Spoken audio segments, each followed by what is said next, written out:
الحمد للہ والصلاة والسلام علی سیدنا و نبینا رسول اللہ اما بعد اعوذ باللہ من الشیطان الرجیم بسم اللہ الرحمن الرحیم لا الہ الا اللہ محمد رسول اللہ۔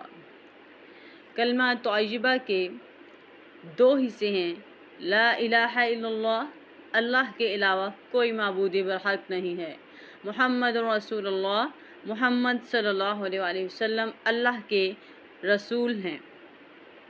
تو آج جو ٹاپک میں آپ سے شیئر کروں گی وہ ہے کلمہ طیبہ کے شرائط۔ لا الہ الا اللہ مطلب توحید، محمد رسول اللہ مطلب رسالت، محمد صلی اللہ علیہ وسلم اللہ کے رسول ہونے کی گواہی یا شہادت۔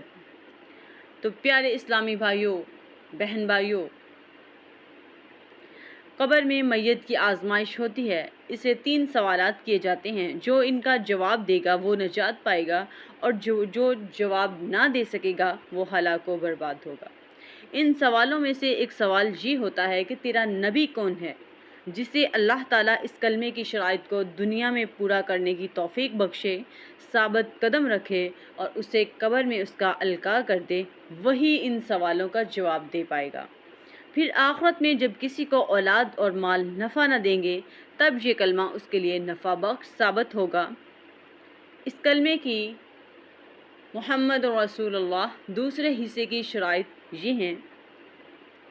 نمبر 1، نبی کریم صلی اللہ علیہ وسلم جن باتوں کا حکم دیں ان میں آپ صلی اللہ علیہ وسلم کی اطاعت کرنا، کیونکہ اللہ تعالیٰ نے نبی کریم صلی اللہ علیہ وسلم کی اطاعت کا حکم فرمایا ہے۔ ارشاد باری تعالیٰ ہے، مَن یُطِیعِ الرَّسُولَ فَقَدْ أَطَاعَ اللَّهَ، جس نے رسول صلی اللہ علیہ وسلم کی اطاعت کی اس نے اللہ کی اطاعت کی۔ ایک اور جگہ قرآن پاک میں ارشاد باری تعالیٰ ہے، قُلْ إِن كُنتُمْ تُحِبُّونَ اللَّهَ فَاتَّبِعُونِی یُحْبِبْکُمُ اللَّهُ۔ آپ صلی اللہ علیہ وسلم کہہ دیں کہ اگر تم اللہ تعالیٰ سے محبت کرتے ہو تو میری پیروی کرو، اللہ تعالیٰ بھی تم سے محبت کرے گا۔ مطلق دخول جنت آپ صلی اللہ علیہ وسلم کی مطلق اطاعت پر موقوف ہے۔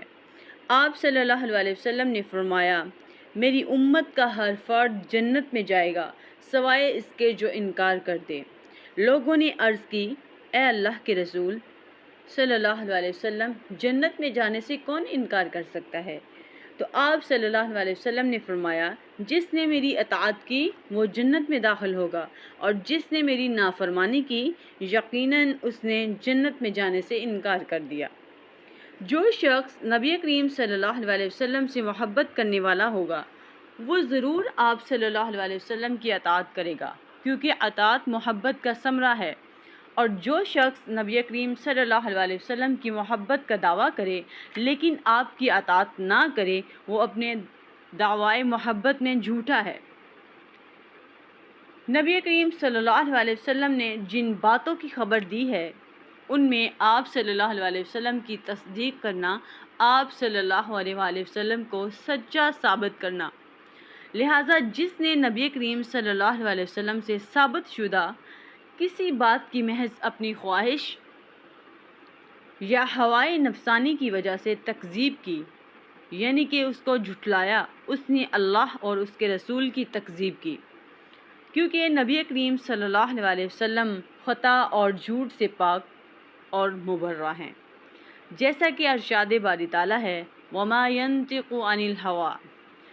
نبی کریم صلی اللہ علیہ وسلم اپنی خواہش سے کوئی بات نہیں کرتے، وہ جو کچھ بھی کہتے ہیں وہ وحی الہی کہتے ہیں۔ نبی کریم صلی اللہ علیہ وسلم نے جن کاموں سے روکا اور منع کیا ہے ان سے باز رہنا۔ سب سے پہلے سب سے بڑے گناہ شرک سے بچیں، پھر دوسرے بڑے بڑے اور مہلک گناہوں سے دور رہیں، یہاں تک کہ چھوٹے چھوٹے گناہ اور مکروہ کاموں سے اجتناب کریں۔ ایک مسلمان کی اپنے نبی کریم صلی اللہ علیہ وسلم سے جس قدر محبت ہوگی اس قدر ہی اس کا ایمان زیادہ ہوگا، اور جب اس کا ایمان زیادہ ہوگا تو اللہ تعالیٰ نیک اعمال کو اس کے نزدیک زیادہ محبوب بنا دے گا، اور کفر و فسق اور گناہ کے کاموں کو اس کے نزدیک ناپسندیدہ بنا دے گا۔ اللہ تعالیٰ کی عبادت اس طریقے پر کرنا جو اس نے اپنے نبی کریم صلی اللہ علیہ وسلم کی زبان پر مشروع فرمایا ہے، کیونکہ عبادات میں اصل منع ہے، لہٰذا یہ جائز نہیں کہ اللہ تبارک و تعالیٰ کی عبادت نبی کریم صلی اللہ علیہ وسلم کے لائے ہوئے طریقے کے علاوہ کسی اور طریقے پر کی جائے۔ اللہ کے رسول صلی اللہ علیہ وسلم کا ارشاد ہے، جو شخص کوئی ایسا عمل کرے جس پر ہمارا حکم نہیں ہے تو وہ عمل مردود ہے۔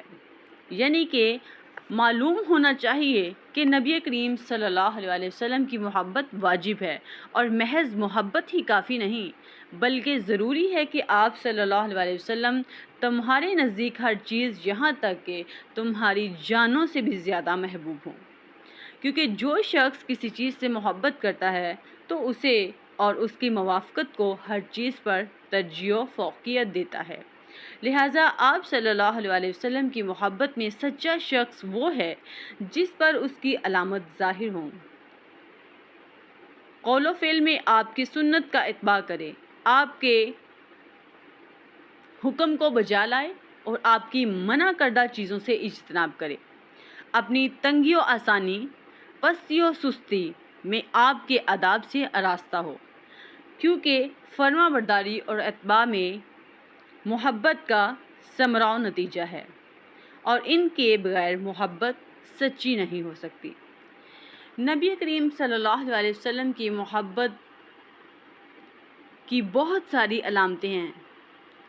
ان علامتوں سے آپ اس بات کا اندازہ لگا سکتے ہیں کہ آپ کس قدر نبی کریم صلی اللہ علیہ وسلم سے محبت کرتے ہیں۔ نمبر 1، کثرت سے آپ صلی اللہ علیہ وسلم کا ذکر کرنا اور آپ صلی اللہ علیہ وسلم پر درود بھیجنا۔ جو شخص کسی چیز سے محبت کرتا ہے تو وہ کثرت سے اس کا تذکرہ کرتا ہے۔ آپ صلی اللہ علیہ وسلم سے ملاقات کا مشتاق ہونا، چنانچہ ہر حبیب اپنے محبوب کی ملاقات کا مشتاق ہوتا ہے۔ آپ صلی اللہ علیہ وسلم کا ذکر آنے پر آپ کی تعظیم و توقیر کرنا۔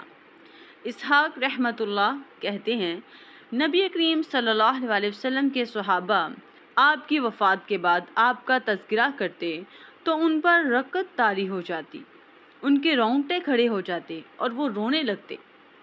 آپ صلی اللہ علیہ وسلم سے بغض رکھنے والوں سے بغض رکھنا، آپ سے دشمنی رکھنے والوں سے دشمنی رکھنا، آپ کی سنت کی مخالفت کرنے والوں اور آپ کے دین میں بدعت نکالنے والے بدعتیوں اور منافقوں سے کنارہ کشی اختیار کرنا، نبی کریم صلی اللہ علیہ وسلم سے محبت رکھنے والوں جیسے آپ کے آل بیت،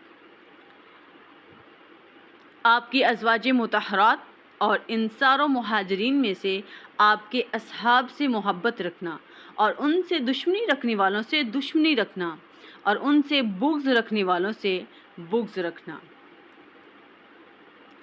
آپ صلی اللہ علیہ وسلم کے اخلاق کریمانہ کی اقتداء کرنا، کیونکہ آپ کے اخلاق لوگوں میں سب سے زیادہ کریمانہ تھے، یہاں تک کہ عائشہ رضی اللہ تعالی عنہا فرماتی ہیں، آپ کی ازواج مطہرات حضرت عائشہ صدیقہ رضی اللہ تعالیٰ عنہ فرماتی ہیں، آپ صلی اللہ علیہ وسلم کا اخلاق قرآن کریم تھا، یعنی آپ صلی اللہ علیہ وسلم نے اپنے آپ کو اس بات کا پابند بنا رکھا تھا کہ آپ صرف وہی چیزیں کریں گے جس کا قرآن نے آپ کو حکم دیا ہے۔ تو پیارے اسلامی بہن بھائیوں، نبی کریم صلی اللہ علیہ وسلم کی چند خوبیاں بھی میں آپ سے بیان کرتی جاؤں۔ آپ صلی اللہ علیہ وسلم لوگوں میں سب سے زیادہ بہادر تھے، سبحان اللہ، اور آپ صلی اللہ علیہ وسلم سب سے زیادہ بہادر سخت لڑائی کے وقت ہوتے تھے۔ آپ صلی اللہ علیہ وسلم لوگوں میں سب سے زیادہ کرم نواز اور سب سے زیادہ سخی و فیاض تھے، اور آپ صلی اللہ علیہ وسلم سب سے زیادہ سخی رمضان کے مہینے میں ہوتے تھے۔ آپ صلی اللہ علیہ وسلم مخلوق میں مخلوق کے سب سے زیادہ خیر خواہ تھے۔ آپ صلی اللہ علیہ وسلم لوگوں میں سب سے زیادہ بردبار تھے، چنانچہ آپ صلی اللہ علیہ وسلم نے کبھی اپنے نفس کے لیے انتقام نہیں لیا۔ آپ صلی اللہ علیہ وسلم اللہ کے معاملے میں سب سے زیادہ سخت تھے، اور وقار کے معاملے میں سب سے زیادہ تواضع و خاکساری اختیار کرنے والے تھے۔ آپ صلی اللہ علیہ وسلم پردہ نشین دوشیزہ سے بھی زیادہ سخت حیادار تھے۔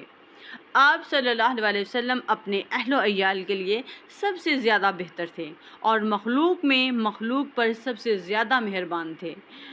اس کے علاوہ بھی آپ صلی اللہ علیہ وسلم کے ڈھیروں سارے اوصاف ہیں، جن میں سے چند ایک کا میں نے آپ سے ذکر کیا ہے۔ تو عزیز دوستو، بہن بھائیوں، آج کے لیے اتنا ہی۔ اللہ حافظ۔